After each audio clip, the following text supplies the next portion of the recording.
අයුබෝවන් ඔබ ජාතික රූපවාහිනී ප්‍රධාන ප්‍රවෘත්ති ප්‍රකාශයත් සමග මම සුනේත්‍රා කුමාරී මම බත්‍රජිත් සෞම්‍ය ප්‍රථමයෙන් ප්‍රවෘත්ති ශීර්ෂ පාඨ. ඓතිහාසික ගමනාන්තයක් සිදු කළ ශ්‍රී ලංකන් ගුවන් ගමන ඕස්ට්‍රේලියානු මාධ්‍යවල විශේෂ අවධානයට. සාමාන්‍ය පෙළ විභාගයේ ලබන මාර්තු 1 වෙනිදා සිට 11 වෙනිදා දක්වා. මෙරට ප්‍රථම සුළං විදුලි බලාගාර සංකීර්ණය හෙට ජනතා අයිතියට. අධික වේගයෙන් යතුරු පැදි ධාවනය කරන පුද්ගලයන් මානසික වෛද්‍යවරුන් හමුවට පොලිසියෙන් ප්‍රකාශයක්. මැනින් වෙළඳපොළ ව්‍යාපාරිකයන් සියලු දෙනාට පෑලියගොඩින් ඉඩකඩ. එක්සත් රාජධානියේ දැවැන්තම එන්නත් වැඩසටහන හෙට ඇරඹේ.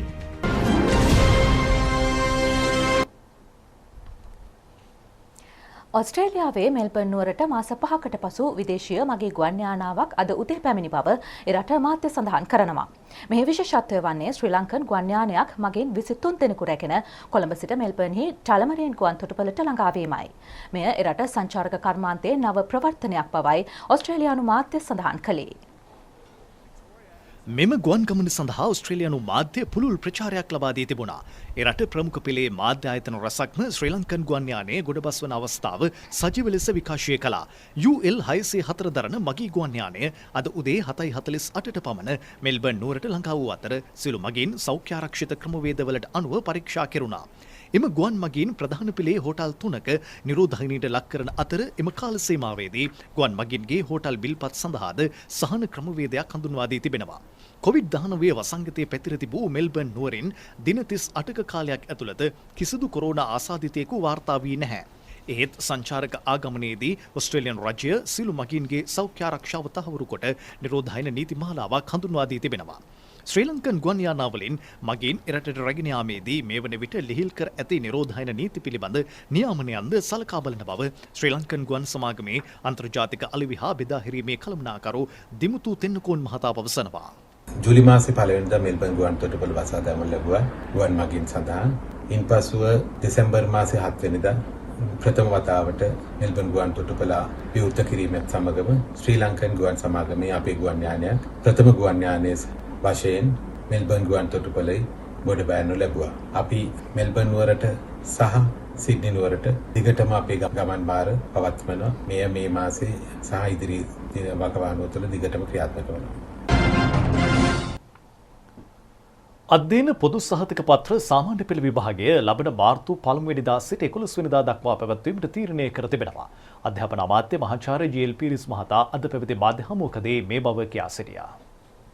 අපි තීරණය කළා තිබෙනවා වෛද්‍ය උපදෙස් පදනම් කරගෙන අධ්‍යාපන පොදු සහතික සාමාන්‍ය පෙළ විභාගයේ 2021 මාර්තු 1 වෙනිදා සිට 11 වෙනිදා දක්වා පැවැත්වෙනවා. මේ තීරණය ඉදිරියට ගෙන ගිහිල්ලා ක්‍රියාත්මක කිරීම සඳහා ඉතාමත් වැදගත් කරුණක් වන්නේ විදුහල්පතිවරුන් ඒ විද්‍යාලවල පත් කෙරෙලා තිබෙන කමිටු එය සමග අඛණ්ඩ සාකච්ඡාවක් මේ සම්බන්ධයෙන් පවත්වලා අවශ්‍ය වැඩ කටයුතු අංග සම්පූර්ණ වශයෙන් අපි සැලසුම් කරන්න ඕනේ. සාමාන්‍ය පෙළ විභාගයේ පැවැත්වීම සඳහා දල වශයෙන් විභාග මධ්‍යස්ථාන 5000ක් විතර අවශ්‍යයි. ඒ එක් මධ්‍යස්ථානයට වුවමනා සෞඛ්‍ය උපකරණ අපි අඩුපාඩුවක් නැතිව ලබා දෙනවා. ඒ සඳහා අවශ්‍ය මුදල් ප්‍රතිපාදන දැනටම වෙන් කෙරෙලා තිබෙනවා.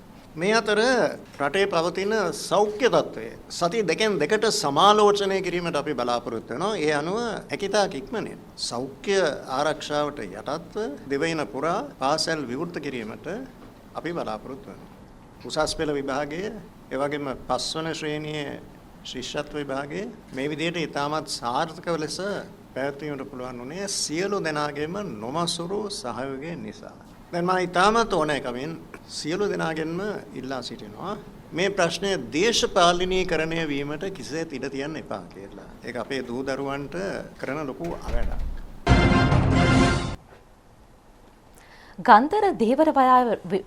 ගන්තර ධීවරවරාය ව්‍යාපෘතිය ක්‍රමාන්තය මහින්ද රාජපක්ෂ මහතාගේ ප්‍රධානත්වයෙන් ඊයේ ආරම්භ කෙරුණා.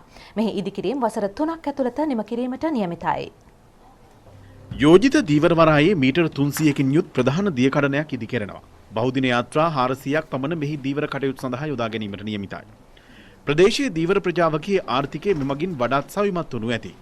ව්‍යාපෘතිය සඳහා ඇස්තමේන්තුගත පිරිවැය රුපියල් මිලියන 6667ක්. දීවරයා රැකගත යුතුයි කියන ස්ථාවරය අපි කවදත් හිටියා. ඒ නිසාම ඉතිහාසය දන්න අය දන්නවා අපි සහ දීවරයන් අතර බැඳීම කොතරම්ද කියලා. ඉන්දියානු සාගරයේ වර්ග කිලෝමීටර් 5 ලක්ෂයක් පමණ මුහුදු කලාපයක් අපිට තියෙනවා. රට වටේටම වෙරළ තීරයේ කිලෝමීටර් 1700 යාම. ඒ විතරක් නෙවෙයි අපේ රටේ ඇලදොල වව් අමුණු ජලාශය ආශ්‍රිත දීවර කර්මාන්තය ක්‍රියාත්මක වෙනවා. නිර්දිය දීවර කර්මාන්ත. මෙහෙම සම්පත් තියාගෙන අපි තවමත් දීවර ආර්ථිකයේ ස්වයංපෝෂී තත්ත්වයට අපිට පැමිණෙන්න බැරි වෙලා තියෙනවා. රටේ ජනතාවගේ පෝෂණය, ආහාර සුරක්ෂිතභාවය, විදේශ විනිමය සහ රැකියාවෙන්ම ජීවනෝපාය අවස්ථා වර්ධනය කරන දීවරයා ගැන රජයක් විදියට අපි සෑම විටම අවධානය යොමු කරන්නේ ඒ නිසයි. ලංකාව තුළ දීවර වරායන් වැඩිම ගණනක් ඉදිකලේ 2005-2015 අපේ ආණ්ඩු කාලේ. ඒ කාලයේදී අද වගේම දීවරයන් වෙනුවෙන් දෙන්න පුළුවන් උපරිම සහන දෙන්න අපි කටයුතු කරපුවා ඔබ දන්නවා. ගන්ධර දීවර වරාය විතරක් නෙමෙයි යාපනයේ ගෘහාගරවල දීවර වරාය වැඩ ආරම්භ කරන්න අපි සැලසුම් කළේ 2013 වර්ෂයේ. නමුත් පසුගිය යහපාලන සමය කාලේ මේ කිසිවක් ආරම්භ කරන්නට අපි ආරම්භ කරපු ඒවා ඉවර කරන්න ඔවුන් කටයුතු කළේ නැහැ. ඒ වෙනුවට ඔවුන් කළේ අපි හදපු හැම දෙයකින්ම පලිගත් එක. තමුන්වහන්සේලා දන්නවා මත්තල ගුවන් තොටුපොළ වී ගබඩාවක් කරා. 2005-15 කාලේ අපි දීවරයන්ගේ බදු සාන ආදායම් බද්දෙන් ඔවුන් නිදහස් කළා. නමුත් 16 වර්ෂයේ ඔවුන් දීවරයන් වෙනුවෙන් නැවතත් ආදායම් බදු පැනෙවුවා. මෙවර අයවැය තුලින් අපි නැවතත් ඉදිරි වසර 5 තුල් කාලේ ආදායම් බදු වලින් දීවරයන් නිදහස් කරනවා. ඒ වගේ තමයි උතුරේ සිට දකුණ දක්වා දීවරයන්ගේ ගැටලු විසඳන්න අපි අවශ්‍ය පිඹුරුපත් දැනටම සකස් කර තිබෙනවා. අනවසර ඉන්දිය දීවරයන්ගේ ගැටලුවෙන් අපේ දීවරයන් දීප් කලක් සිට පීඩා විඳිනවා. දශක ගණනාවක් තිස්සේ සාකච්ඡා මාර්ගයෙන් මෙම ගැටලුවට කොතරම් පිළියම් සෙව්වත් නැවතත් මේ අර්බුදය මතුවෙන බව ඔබ දන්නවා. පසුගිය දවසේ මෝදී අගමැතිවරයාත් එක්ක සාකච්ඡාවකදී එතුමාගේ අවධානය මේ ගැන අපි නැවතත් අපි යොමු කරා. ඉන්දියාව සමග සාකච්ඡා කර අපේ දීවරයන්ට ඉතා ළඟ විසඳුමක් ලබා දීමට රජයක් විදිහට අපි උනන්දුවෙන් පසු වෙනවා. අපේ කැබිනට් ඇමතිතුමා ඩග්ලස් දේවානන්ද මැතිතුමා ඒ සඳහා ඍජුවම මැදිහත් වෙන බව මා සමග කිව්වා. ඔව් මැදිහත් වෙලා තියෙනවා. අපි ඔබගෙන් ඉල්ලන්නේ විපක්ෂයේ ගෙනියන බොරු ප්‍රචාරවලට පදනමක් නැති කතාවල ඕන් හලන කිඹුල් කඳුළු වලට රැවටෙන්නේ නැතුව කටයුතු කරන්නට අපේ ජනතාව බුද්ධිමත් කියන එක අපි විශ්වාසයක් තියෙනවා. අපේ අයවැය යෝජනාව කියවලා සති දෙකක් යන්න පෙර අපි පාර්ලිමේන්තුවේ තුන්වෙනි වර කියවීමේ ඡන්දය සම්මත වෙන්නත් පෙර අපේ අයවැය තුලින් පොරොන්දු වෙච්ච ප්‍රධානම පොරොන්දුවක් බවට පත් වෙච්ච ගන්ධර දීවර වරාය කටයුත්ත ආරම්භ කරන්න ලැබීම පිළිබඳව අපි සතුටටපත් වෙනවා. අපි විශ්වාස කරනවා මේ වරාය ඉදිකිරීම තුලින් බහුදින යාත්‍රා 400කට, එක්දින යාත්‍රා 200කට, ඒ වගේම නැව් වලට බස් පහසුකම් ලබා දෙන අංග සම්පූර්ණ ලංකාවේ බිහිවන ස්වභාවික ගැඹුර වැඩිම වරාය බවට ගන්ධර දීවර වරාය පත් වෙනවා කියන එක අපි මේ මතක් කරනවා. කතානායක මහින්දයාපා අබේවර්ධන ඩග්ලස් දේවානන්දා මහාචාර්ය ජී.එල්. පීරිස් දල සලහ පෙරුමයන් අමාත්‍යවරුන් සහ රාජ්‍ය අමාත්‍ය කංචන විජේසේකර යන මහත්වරුන් ඇතුළු ජනතා නියෝජිතයන් පිරිසක් මේ අවස්ථාවට එක්ව සිටියා. කොවිඩ්-19 රෝගීවලදී පූර්ණ සුවය ලැබූ සංඛ්‍යාව 20804 දක්වා ඉහළ ගොස් ඇතැයි සෞඛ්‍ය අමාත්‍යාංශය පවසනවා. පූර්ණ සුවය ලබා අද රෝහල් වලින් පිටව ගිය සංඛ්‍යාව 344ක්. පොළොන්නරුව දිස්ත්‍රික්කයේ කොවිඩ්-19 ප්‍රතිකාර මධ්‍යස්ථානවල සිටි 122 දෙනෙකු සුවය ලබා අද පිටව ගියා. ඔවුන් කොළඹ, කුරුණෑගල, ගම්පහ, කළුතර, ගාල්ල, මාතර, මොනරාගල සහ අනුරාධපුර යන දිස්ත්‍රික්කවල පදිංචිකරුවන්. කොවිඩ්-19 රෝගීන්ගෙන් පූර්ණ සුවය ලබා මේ මාස ආරම්භයේ සිට අද දක්වා ගත වූ කාලය තුළ පමණක් 3244 දෙනෙකු රෝහල් වලින් පිටව ගොස් තිබෙනවා. අද පිටව ගිය පිරිසට 344 දෙනෙකු ඇතුළත්. කොවිඩ්-19 රෝගය වැළඳී පූර්ණ සුවය ලැබූ පිරිසේ ප්‍රතිශතය 73.77ක්. ප්‍රතිකාර ලබන පිරිසේ ප්‍රතිශතය 25.74ක් වන අතර 7259 දෙනෙකු ඊට අයත් වනවා. මෙරටින් කොවිඩ්-19 රෝගය වැළඳුණු තවත් 326 දෙනෙකු අද හඳුනා ගැනුණා. ඉන් 172 දෙනෙකු පෑලියගොඩ කොවිඩ් පොකුර ආශ්‍රිතව වාර්තා වූ රෝගීන්ගේ සමීපතමෙන්. සෙසු 154 දෙනා බන්ධනාගාර කොවිඩ් පොකුර ආශ්‍රිතව වාර්තා වූ රෝගීන්. පූර්ණ සුවය ලැබූ 344 දෙනෙකු රෝහල් වලින් අද පිටව ගියා. තවමත් කිසිම එන්නතක් මහා පරිමාණයෙන් එන්නත් කිරීම සඳහා අනුමත කිරීමක් සිදු වෙලා නැහැ ලෝකේ. ඒ නිසා ලෝක සෞඛ්‍ය සංවිධානය විසින් යම් කිසි විදියකින් අනුමත කරන තාක්කල් අපි එන්නත් ලබා ගැනීම සිදු කරන්නේ නැහැ. සෞඛ්‍ය අමාත්‍යාංශයත් මේ සම්බන්ධව කෙරෙන සූදානම් වීම කමිටු කීපයක් කරහා දැනට සිද්ධ වෙනවා. අනාගතයේදී අපි බලාපොරොත්තු වෙනවා හොඳ ප්‍රමිතියෙන් යුතු වඩා සාර්ථක එන්නත අපේ ජනතාවට ලබා දීම සඳහා. ඊයේ PCR පරීක්ෂණ 14125ක් සිදු කෙරුණා. මෙරට මෙතෙක් සිදු කර ඇති සමස්ත PCR පරීක්ෂණ සංඛ්‍යාව 9,20,039ක්. ඉදිරි සතියේදී අපි බලාපොරොත්තු වෙනවා රැපිඩ් ඇන්ටිජන් ටෙස්ට් එක වගේම PCR පරීක්ෂණය සඳහා අලුත් ක්‍රමවේදයක් හඳුන්වලා දෙන ශනිකව අපිට තොරතුරු ලබා ගැනීමේ ක්‍රමවේදයක් විදියට ලබා දීම සඳහා අලුත් ඇප් එකක් නිර්මාණය කරලා තියෙනවා. ලබන සතියේ ඉඳන් මේක ඇප් එක මගින් සියලුම PCR පරීක්ෂණයට ඒ වගේම රැපිඩ් ඇන්ටිජන් ටෙස්ට් එකට භාජනය කරන පුද්ගලයන් ලියාපදිංචි කිරීම මේ ඇප් එක මගින් සිද්ධ වෙනවා. මේ අතර කොළඹ නගර සීමාව තුළ COVID-19 රෝගීන් කඩිනමින් හඳුනා ගැනීමේ අරමුණින් PCR පරීක්ෂණ සංඛ්‍යාව අද සිට වැඩි කිරීමට පියවරගෙන තිබෙනවා. උපරිම පරීක්ෂණ සංඛ්‍යාවක් සිදු කරමින් හැකි පමණ රෝගීන් හොයා ගැනීමෙන් මේ කටයුත්ත හැකි ඉක්මනින් යම් ආකාරයකට සමනය කර ගැනීම සඳහා අවශ්‍ය වැඩපිළිවෙලක් ඊයේදී සෞඛ්‍ය ලේකම්තුමාගේ උපදෙස් පරිදි තීරණයක් අරගෙන තියෙනවා. තාවකාලිකව නවතා දමා තිබූ බණ්ඩාරගම අටලුගම ප්‍රදේශයේ PCR පරීක්ෂණ සිදු කිරීම සහ ශනික ප්‍රතිදේහජනක පරීක්ෂාවෙන් COVID-19 රෝගීන් හඳුනා ගැනීම අද යලි ආරම්භ කෙරුණා.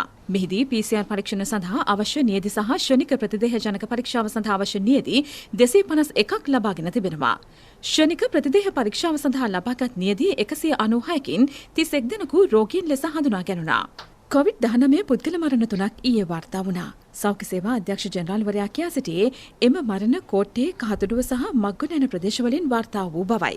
සෞඛ්‍ය මාර්ග ප්‍රදේශවලට අනුව සංචාරකයන් සඳහා රට විවෘත කර ඔවුන් මෙරටට ගෙන්වන අතරතුර විදේශගත ශ්‍රී ලාංකිකයන් ගෙන්වීමද අඛණ්ඩව සිදු කරන බව අමාත්‍ය ප්‍රසන්න රණතුංග මහතා නිවේදනයක් නිකුත් කරමින් පවසනවා. ඔහු අවධාරණය කරන්නේ මෙම වසරේ නොවැම්බර් 30 වෙනිදා දක්වා කාලය තුල COVID-19 වසංගතය හේතුවෙන් පීඩාවට පත් විදේශගත ශ්‍රී ලාංකිකයන් 45509 දෙනෙකු කටුනායක සහ මත්තල රාජපක්ෂ ජාත්‍යන්තර ගුවන්තොටුපලින් මෙරටට පැමිණ ඇති බවයි. තවත් ශ්‍රී ලාංකිකයන් 58892 දෙනෙකු මෙරටට පැමිණීමේ අපේක්ෂාවෙන් විදේශ රටවල තානාපති කාර්යාලවල ලියාපදිංචි වී ඇතැයිද විදේශ කටයුතු අමාත්‍යාංශ වාර්තාවලින් තහවුරු වන බව අමාත්‍යවරයා කියා සිටියා. මේ අතර හුදකලා කර තිබූ ප්‍රදේශ කිහිපයක් අද උදෑසන 5 සිට එම තත්වයෙන් මුදා හැරීමට පියවර ගැනුණා. ලංකාවේ දැනට සම්පූර්ණයෙන්ම පොලිස් බල ප්‍රදේශ 9ක හුදකලා බව ක්‍රියාත්මක වෙනවා. කොළඹ උතුර සහ කොළඹ මධ්‍යම ප්‍රදේශයේ ඊට අමතරව අටලුගම, පෑලියගොඩ, වත්තල, කිරිබත්ගොඩ වැනි ප්‍රදේශවල ඇතුළු ග්‍රාම සේවකව අසම් 25ක හුදකලා බව ක්‍රියාත්මක කර තිබෙනවා. මෝදර ප්‍රදේශයේ මහල් නිවාස සංකීර්ණයක් ආශ්‍රිතව, ඒ වගේම දෙමටගොඩ ප්‍රදේශයේ මහල් නිවාස සංකීර්ණයක් ආශ්‍රිතව ඊයේ දිනේදී යම් ආකාරයක කලහකාරී හැසිරීමක් දක්නට ලැබුණා. අපි මේ ප්‍රදේශ ජනතාවගේ නිරන්තරයෙන් ඉල්ලා සිටින්නේ ඔබ තවදුරටත් මේ ආකාරයටම රැඳී සිටින අඩුපාඩු ඒ වගේම යම් යම් ප්‍රශ්න ගැටලු තියෙන්නට පුළුවන්. නමුත් ඊට වඩා ඔබ මරණයෙන් ආරක්ෂා කර ගැනීම අපට අත්‍යවශ්‍ය වෙනවා. මේ වසංගත රෝගයක්, මේ රෝගයෙන් වළක්වා ගැනීමට හැකිවන්නේ සංචරණයේ සීමා කළොත් පමණයි. මෙරට COVID-19 දෙවන රැල්ල බ්‍රැන්ඩික්ස් කර්මාන්ත ශාලාවෙන් ආරම්භ වීමට මුල් වී ඇත්තේ යුක්‍රේන ජාතිකයෙකු බව පරීක්ෂණවලින් හෙළි වී ඇතැයි රාජ්‍ය අමාත්‍ය සුදර්ශනී ප්‍රනාන්දුපුල්ලේ මහත්මිය පවසනවා. රාජ්‍ය අමාත්‍යවරිය මේ බව කියා සිටියේ විපක්ෂය අද පාර්ලිමේන්තුවේදී යොමු කළ ප්‍රශ්නයකට පිළිතුරු දෙමින්. මේ අතර අද අයවැය කාරක සභාවේ අවස්ථාවේ විවාදයට කණු ලැබුවේ පරිසර සහ වනජීවී යන අමාත්‍යාංශවල වැය ශීර්ෂයි.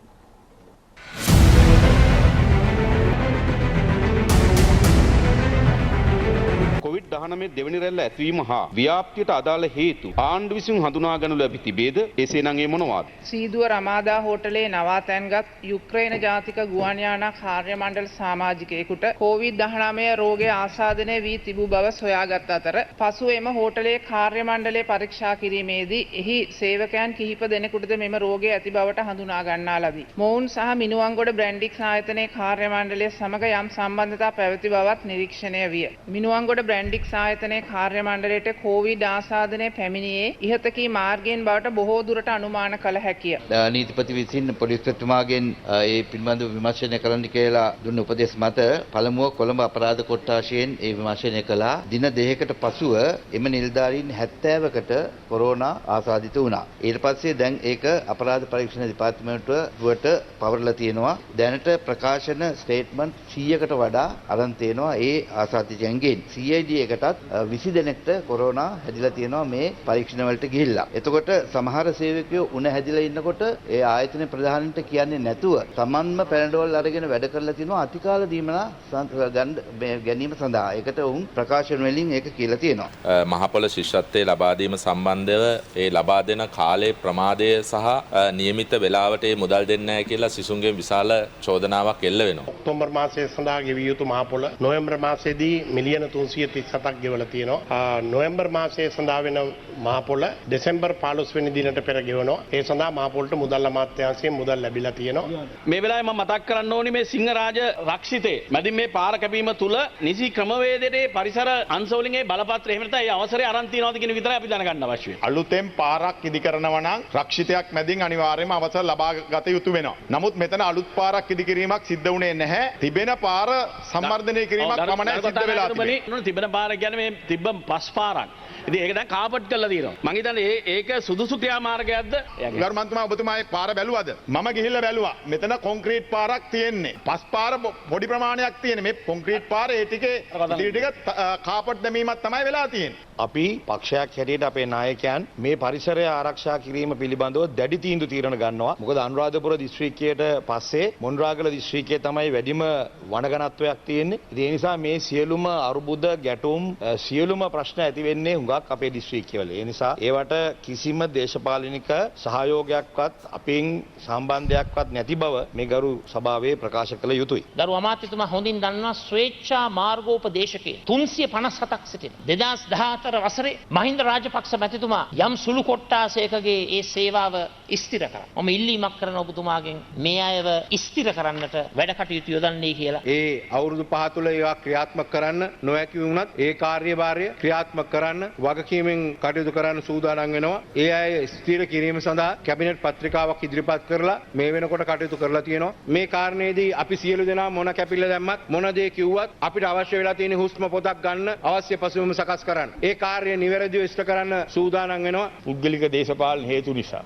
වනජීවි අමාත්‍යාංශය ඉවත් කරා. මගේ අමාත්‍යාංශය ඉවත් කරාම මා ගෙනා වැඩපිළිවෙල නවතුණා. අපි අලිවැටවල් සියල්ල 2019 අගෝස්තු වෙනකොට ඉවර කරන්න සැලසුම් කළා තිබුණා. ඒ වැඩපිළිවෙල සම්පූර්ණයෙන්ම නවතුණා. ඊට පස්සේ හිටපු වනජීවි ඇමති මගෙන් පස්සේ ආපු එක්කෙනා අපේ එක්කෙනෙක් තමයි. එයා කරපු එකම දේ තමයි උද්භිද උද්‍යාන වලට යන එක. ඒව නැත්නම් සත්තු වත්තට යන එක. ඒ හැරෙන්න වනජීවි ප්‍රශ්න බලන්නේ ආයේ ප්‍රදේශ වලට කවදාවත් ගියේ නැහැ. රැම්සා තෙත්බීමට කරපු දේ අපි කවුරුත් දන්නවා. සිරිපාදේ එරන්ත ගිලීමලේ අක්කර 64000ක් කපලා දාලා තියෙනවා. අනවිලුන්දාවේ අක්කර 50000ක්. බිබිල නිල්ගල අක්කර ලක්ෂයක්. අපේ අර රෝහිණි මැතිණිය අනේ මන් දන්නේ තුමිය කියුවා මං හිතුවේ නෑ ගුරුවරයෙක් විතර ඔහම පච ටිකක් කියයි කියලා.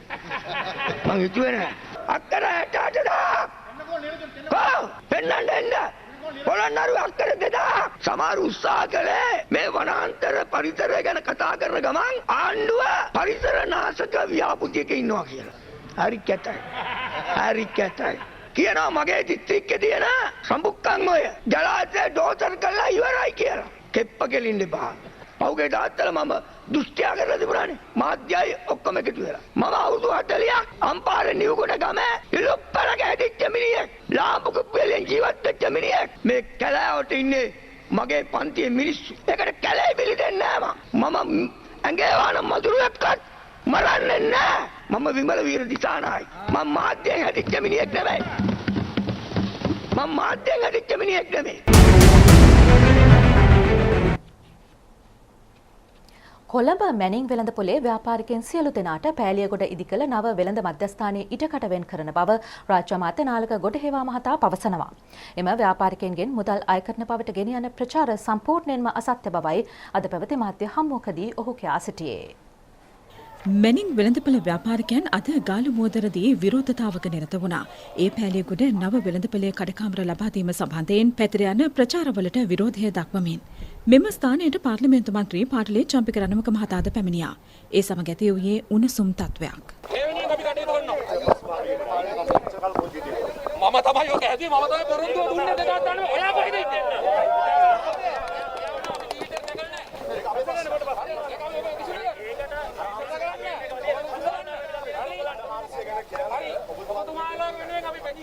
ව්‍යාපාරිකයෝ හරිද මේක අපිට තියෙන පොදුවේ ප්‍රශ්න හරිද මෙතන මේක එකන දේශපාලන පක්ෂ අපිට වාසි වැඩක් නැහැ මෙතන මේ දේශපාලකයෝ කියන එක එක්කයාගේ වාසි සම්පූර්ණ වල මෙතන කරන්න බෑ කෙසේ වෙතත් නාගරික සංවර්ධන අධිකාරිය සමග පැවති සාකච්ඡාවලින් පසුව ඔවුන් විසිර ගියා. वर्तमान जनाधिपति गोटाबे राजपक्ष මැතිතුමා නාගරික සංවර්ධන අමාත්‍යාංශයේ ලේකම්වරයා වශයෙන් කටයුතු කරපු කාලේ දූරදර්ශී විදියට කටයුතු කරමින් මේ නගරයේ සංවර්ධන කටයුතු සැලසුම් කරා. කිසිම ව්‍යාපෘතියක් ආවට ගියාට කළේ නැහැ. හැම වැඩක්ම කරේ දීර්ඝකාලීන සැලැස්මක් ඇතුව. තුමා සැලසුම් කරපු බොහෝ කටයුතු පහුගිය කාලේ විවිධ දේශපාලනඥයන් විසින් තමුන්ගේ වැඩ විදියට පෙන්වාගෙන ජනතාවට කළ රංගපෑම් අපි දකිනවා තාමත් ක්‍රියාත්මක වන ආකාරය. මැනින් වෙළඳපොලේ වර්තමානයේ යම් කිසි වෙළෙන්දෙක් වෙළඳාම් කටයුතු කරනවා නම් ඔහුට හෝ ඇයට අනිවාර්යයෙන් මේ අලුතෙන් හදලා තියෙන වෙළඳපොලේ ඉඩක් ලැබෙනවා. පාටලි චප්පික රණවක ඇමතිතුමා මේ උද්ඝෝෂණයක් තියෙන මේ අවස්ථාවට ගිහිල්ලා ප්‍රකාශ කරනවා ඒ කාලේ එතුමන්ලා තීරණය කරලා තිබෙනම් මේ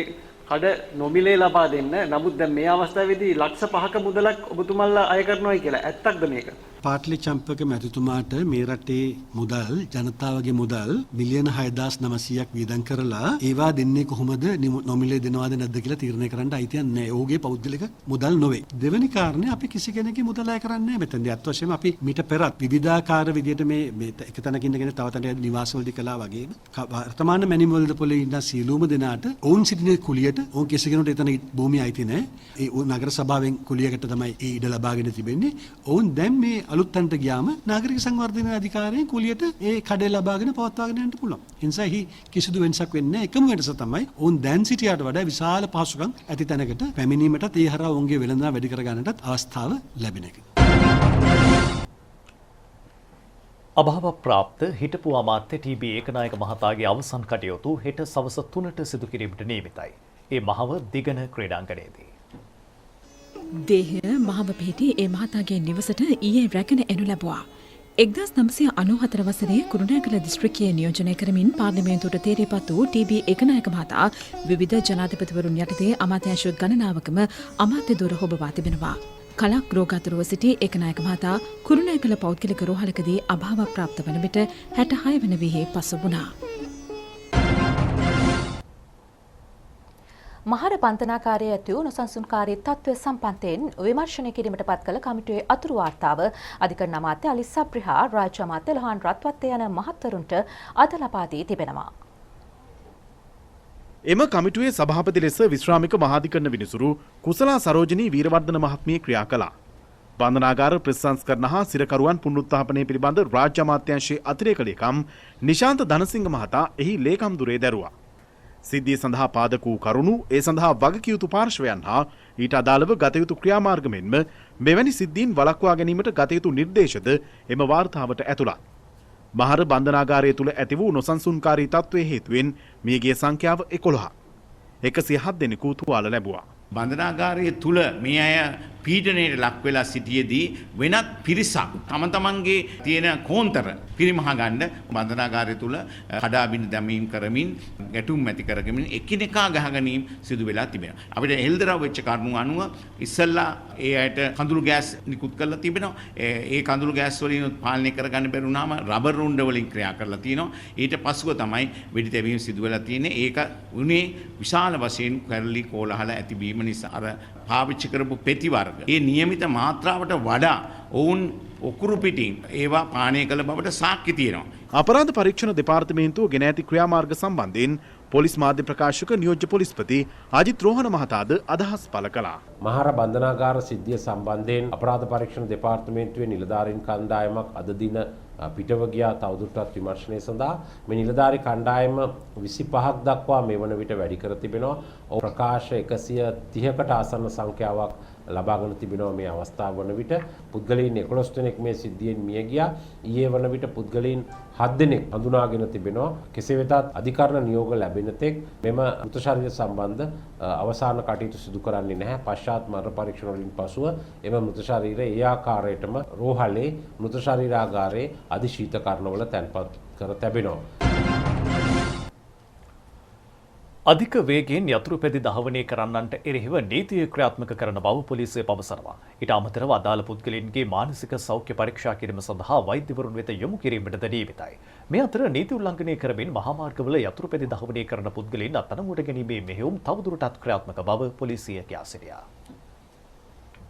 මීට දින කිහිපයකට පෙර නීති විරෝධීව හා අධික වේගෙන් යතුරු පැදියක් ධාවනය කිරීම හේතුවෙන් දරුවන් තිදෙනෙකු මිය ගියා. පාදික මාරුවේදී ගැබිනි මාතාවක අනතුරට ලක් වූ අතර ඇයගේ 7 හැවිරිදි හා 1 හැවිරිදි දරු දෙදෙනා එම අවස්ථාවේදීම මිය ගියා. දරු ගැබෙහි සිටි අනික් දරුවාද මිය ගිය අතර සැත්කමකින් කලලේ ඉවත් කෙරුණා. මියගිය දරුවන්ගේ අවසන් කටයුතු මොරටුව එගොඩුයන ශාන්ත මරියා දේවස්ථානයේදී අද සිදු කරනු ලැබුවා.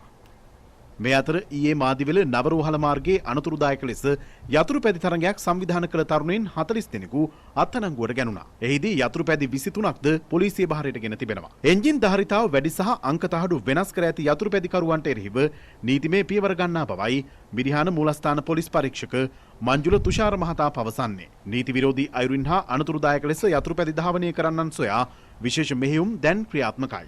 මේක මේ රේස් පදින කාලයක් නෙවෙයි. ඒක විශේෂයෙන් මේ කොරෝනා පවතින කාලයක්. ඒකට මේ වගේ දවස්වල මේ වගේ දේවල් අපිට කොහොමවත් ඉඩ දෙන්න බෑ.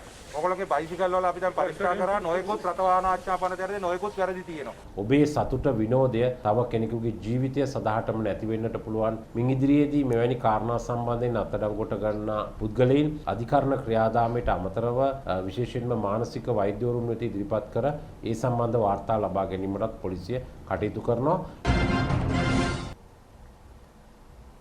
හිටපු අමාත්‍ය බැසිල් රාජපක්ෂ මහතාගේ විදෙස් ගමන් තහනම මාස 3කට අත්හිටුවීමට මාතර ප්‍රධාන මහේස්ත්‍රාත් අධිකරණය අද නියෝග කළා. ඒ හිටපු අමාත්‍යවරයා මෝසමකින් අධිකරණයේ අද පෙනී සිටිය අවස්ථාවේදී මාතර එලියකන්ද ප්‍රදේශයේ ඉඩමක් සම්බන්ධයෙන් පසුගිය රජයේ සමයේ මෙම නඩුව ගොනු කර තිබෙනවා. මාතර ප්‍රධාන මහේස්ත්‍රාත් ඉසුරු නෙත්තිකුමාර මහතා හිටපු අමාත්‍ය බැසිල් රාජපක්ෂ මහතාගේ විදෙස් ගමන් තහනම මාස 3කට අත්හිටුවීමට නියෝග කළ අතර නඩුවේ තීන්දුව ලබන 16 වෙනිදා ප්‍රකාශයට පත් කිරීමට නියමිතයි. වැඩ සමග යළිගමට නව ව්‍යාපෘතිය ලබන 14 වෙනිදා සිට දිවෙන පුරා ක්‍රියාත්මකයි. ඊට අදාළ උපදෙස් අද ලබා දුන්නේ මහින්ද රාජපක්ෂ මහතා විසින්. ඒ පාර්ලිමේන්තු සංකීර්ණයේ පැවති මුදල් අමාත්‍යාංශයේ උපදේශක කාරක සභාවේදී ග්‍රාමීය හා අර්ධ නාගරික ප්‍රදේශවල ඇති සැබෑ අවශ්‍යතා හඳුනා ගැනීමෙන් ව්‍යාපෘතිය ක්‍රියාත්මක කරනු ඇති. COVID-19 වසංගත තත්ත්වය හමුවේ දැඩි අසීරුතාවයට පත්ව ඇති සංචාරක කර්මාන්තයට සහාය ලබා දීමටද මෙහිදී අවධානය යොමු කෙරුණා. ඒ සම්බන්ධයෙන් මුදල් අමාත්‍යාංශයේ පියවර රැසක් ගෙන තිබෙනවා. මෙරට 72% වූ ග්‍රාමීය හා අර්ධ නාගරිකයන්ගේ ජීවන මට්ටමේ සාධනීය වෙනසක් ඇති කිරීමට ප්‍රමුඛත්වයක් ලබා දීමටද නියමිතයි. අජිත් නිවාඩ් කප්රාල් සහ ශ්‍රේහන් සේමසිංහ යන රාජ්‍ය අමාත්‍යවරුන්ගේ මූලිකත්වයෙන් ප්‍රමුඛතා ලෑස්තුවක් සකස් කිරීමටද මෙහිදී එකඟත්වය පළ කෙරුණා. විශ්‍රාම වැටුප් විෂමතා සම්බන්ධයෙන් හා සමෘද්ධ නිලධාරීන්ට මැතිවරණ සඳහා අපේක්ෂකත්වය ලබා දීම සම්බන්ධයෙන් පවතින ගැටලුකාරී තත්ත්වය පිළිබඳවද අවධානය යොමු වුණා. ඒ සම්බන්ධයෙන් මුදල් හා කෘෂිකර්ම අමාත්‍යවරුන් විසින් කැබිනට් පත්‍රිකාවක් ඉදිරිපත් කරනු ලැබීමට නියමිතයි. පාර්ලිමේන්තු මන්ත්‍රී ජගත් කුමාර මහතා මතු කළ විශ්‍රාම වැටුප් විෂමතාව පිළිබඳ ගැටලුවට පිළිතුරු දෙමින් මුදල් අමාත්‍යාංශ ලේකම් එස්.ආර්. ආටිකල මහතා පෙන්වා දුන්නේ වැටුප් සහ විශ්‍රාම වැටුප් සඳහා පමණක් රජය ට්‍රිලියන 1.1ක මුදලක් වැය කරන බවයි. අයවැය යෝජනා අනුව උපාධිධාරීන් 50,000ක් රාජ්‍ය සේවයට අලුතින් බඳවා ගැනීමට නියමිතයි. අඩු ආදායම්ලාභී පවුල්වලින් රුපියල් 35,000ක වැටුපට තරුණ තරුණියන් ලක්ෂයක් බඳවා ගැනීම සිදුවන බැවින් ඔවුන්ගේ වැටුප්ද මීට එකතු විය යුතු බවයි ආටිකල මහතා මෙහිදී පෙන්වා දුන්නේ. මෙය ඕනෑම රජයක් ඉතා අසීරුවෙන් මූල්‍ය කළමනාකරණය කරන අවස්ථාවක් බව සඳහන් කළ මහින්ද රාජපක්ෂ මහතා සිය රාජ්‍ය අමාත්‍යවරුන් දෙපළ සහ මුදල් අමාත්‍යාංශ නිලධාරීන් එක්ව ඒ කටයුතු ඉතා මැනවින් ඉටු කිරීම සම්බන්ධයෙන් මෙහිදී අගය කරනු ලැබුවා. අමාත්‍ය ගාමිණී ලොකුගේ සහ පාර්ලිමේන්තු මන්ත්‍රීවරුන් රාජ්‍ය නිලධාරීන් පිරිසක් මේ අවස්ථාවට එක්ව සිටියා. නීතිපති දෙපාර්තමේන්තුවේ නිලධාරීන්ට බලපෑම් කරමින් ප්‍රතිවිරුද්ධ දේශපාලන නායකයින්ට නඩු පැවරූ පසුගිය රජයේ අමාත්‍යවරුන්ට වර්තමානයේ නීතිය ක්‍රියාත්මක වන ආකාරය පිළිබඳව චෝදනා කිරීමට කිසිදු සාධාරණ අයිතියක් නැතැයි ශ්‍රී ලංකා පොදුජන පෙරමුණ පවසනවා. එහි මහලේකම් සාගර කාර්යවසම් මහතා මේ බව කියා සිටියේ කොළඹදී අද පැවති මාධ්‍ය හමුවකට එක්වෙමින්. ඔවුන් විසින්ම පත් කරපු අධිකරණවල ඔවුන්ගේ කාලය තුලම ඔවුන් විසින් මේ බොරු චෝදනා ගොනු කරපු ජොන්ස්ටන් ෆර්නෑන්ඩෝ ඇමතිතුමාව නිදොස් කොට නිදහස් වෙනවා. ඒ වගේම ජනාධිපති කාර්ය මණ්ඩල ප්‍රධානී හැටියට කටයුතු කරපු ගාමිණී සෙනරත් මහතා නිදොස් කොට නිදහස් වෙනවා. ඔවුන්ගේ දේශපාලන දඩයම් කරුවන්ව නිදොස් කොට නිදහස් කිරීම අධිකරණය විසින් ආරම්භ කරේ ඔවුන්ගේ පාලන කාලය තුල මිසක් අපේ පාලන කාලය තුල නෙමෙයි. යම්කිසි පුද්ගලයන්ට විරුද්ධව වැරදි විදිහට නඩු පැවරීමක් සිදු කරලා තියෙනවා නම් අධිකරණයට ඒ පුද්ගලයන් නිදොස් කොට නිදහස් කරනවා මිසක් වෙන කිසිම දෙයක් කරන්න බෑ. හොඳම උදාහරණය තමයි මෑතකදී නඩු තීන්දුව ලැබුණු ගරු බැසිල් රාජපක්ෂ මැතිතුමාගේ නඩු තීන්දුව. මේ නඩුව පවරන්නෙම පොදු දේපල යටතේ. නමුත් ඒ විනිශ්චයකාරවරයා ඉතා පැහැදිලිව කියනවා මේ පොදු දේපල ගණයට වැටෙන දෙයක් නෙමෙයි මේ මුදල් මේ සමෘද්ධි ප්‍රතිලාභීන්ට අයිති මුදල් කියලා. එතකොට මේ නඩුව පවරන අවස්ථාවේදී රජයේ අධිනීතිඥවරයා පවා පැමිණිලා අධිකරණයට සපත කරනවා. මේ කිසිම 7-5ක මුදලක් බැසිල් රාජපක්ෂ මහතා හෝ මේ වෙනත් කිසිම චූදිතයෙකු තමන්ගේ පරිහරණයට යොදාගෙන නැහැ. මේ මුදල් ලබා දීලා තියෙන්නේ දුප්පත් අහිංසක සමෘද්ධිලාභීන්ගේ නිවාස අලුත් වැඩියා කර ගැනීම සඳහා කියලා. රජය වෙනුවෙන් සාක්ෂි දෙන්න ආපු සාක්ෂිකාරයෝ සියලු දෙනා සාක්ෂි දෙන්නේ එක්සත් ජාතික පක්ෂ ඔය ඊනියා යහපාලන රජයේ තියෙන කාලේ මේ. අද ඊයේ දීපු සාක්ෂියක් නෙමෙයි. මුදල් අමාත්‍යාංශයේ ලේකම්වරයා ඉතා පැහැදිලිව අධිකරණ ඉදිරියේ පිළිගන්නවා මෙය රජයේ මුදලක් නෙමෙයි. මේ මුදල් කිසිදු ආකාරයකින් අදාළ වෙන්නේ නැහැ කියලා පොදු දේපල යටතට. ඉතින් මෙවැනි විදිහට මේ වගේ සාක්ෂියක් තියෙද්දී නඩුවක් අහන විනිශ්චයකාරවරයෙක්ට නිදොස්කොට නිදහස් කරනව ඇරෙන්න වෙන කරන්න දෙයක් නැහැ. පළවෙනි නඩුව ජොන්සන් ෆර්නෑන්ඩෝ ඇමතුමාට එරෙහිව තිබිච්ච නඩුව, දෙවෙනි නඩුව ගාමිණී සෙනරත් හිටපු ජනාධිපති කාර්ය මණ්ඩල ප්‍රධානීට තිබිච්ච නඩුව. මේ නඩු දෙකම නිදොස්කොට නිදහස් වෙන්නේ මේ ඊනියා යහපාලන රජයේ කාලේ. එක නඩුවක් නිදොස්කොට නිදහස් කරන්නේ මේ දේශපාලන දඩයම සඳහාම විශේෂිත මහාධිකරණයක් සකස් කරනවා. ඒ විශේෂිත මහාධිකරණයෙන් තමයි නිදොස්කොට නිදහස් කරන්නේ. මේක මේ රංජන් රාමනායක වගේ නීතිය නොදන්න මං එතනින් එහාට එතුමා ගැන කතා කරන්න යන්නේ. මොකද ජනතාව එතුමා ගැන දන්නවා. නමුත් ඒ වගේ පුද්ගලයෙක් මේ වගේ දෙයක් කිව්වා මං හිතා රටේ ජනතාව තේරුම් ගන්න ඕනේ මොන වගේ මානසිකත්වයක පුද්ගලයෙක්ද මේ දේ කියන්නේ කියන එක. මෙවර අයවැයේදී බදු ආදායම ඉහළ නැන්වීමට හා නව ආයෝජන ආකර්ෂණීය කර ගැනීමට වැඩපිළිවෙලක් යෝජනා කර ඇතැයි අමාත්‍ය පන්දුල ගුණවර්ධන මහතා පවසනවා. මේ බදු බීතිකාව නැති කරන්න තමයි මහින්ද රාජපක්ෂ ජනාධිපතිතුමා අයවැය යෝජනාවේ යෝජනාවක් ඉදිරිපත් කළා.